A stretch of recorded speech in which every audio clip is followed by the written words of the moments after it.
Talking about the economic impact of Harvey, what better time to move to Aaron, who's got all the business news, looking at the impact of the storms and on the energy industry as well. Huge impact, Philippa, on the energy. Question is how long for? That's what we'll try to find out. Thanks, Philippa. Hello there. Yeah, well, let's stay with the theme of Texas, because the American Gulf Coast is certainly, well, the heart. That's the heart of the U.S. energy industry, and the disruption to it growing, well, it's growing by the hour. As well as the explosion at a chemical plant near Houston, the oil sector has been badly affected. The shutdown, it's saying, could reverberate around the world with higher oil prices. Let's take a look at this. The Colonial Pipeline, that's been shut down. It's almost 9,000 kilometres of pipe stretching from Houston to New Jersey, which is it's the main method for carrying fuel to that heavily populated northeast area. Colonial, well, needless to say, it is a major piece of U.S. infrastructure. It carries that. It carries up to 3.2 million barrels of products, including gasoline, diesel and jet fuel. It carries that every single day. Altogether, nearly a quarter, 23% of U.S. fuel-making capacity has now been shut down by flooding and power failures. That is nearly the same amount as Japan uses in a day. And according to Bloomberg, motor fuel has already risen over 6.5% in New York, where a gallon of gasoline now costs more than $2. Let's get more. Alan Gelder is a senior oil expert with the energy consultancy Wood Mackenzie and joins us. Alan, great to have you with us. I'm going to quote from an East Coast energy expert. He says, "This is going to be the worst thing the US has seen in decades from an energy standpoint." Could he be right? He could well be right. The real challenge is how long does this last?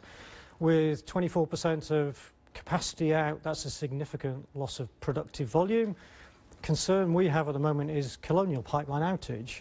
So that ships about 1.4 million barrels a day of gasoline from Houston area, Gulf Coast, to the New York area. That's over a third of demand in that region.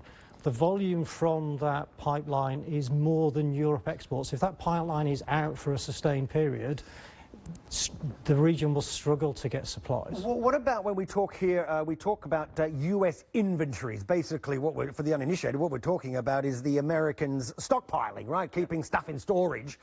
Do they have enough of that to fill the gap?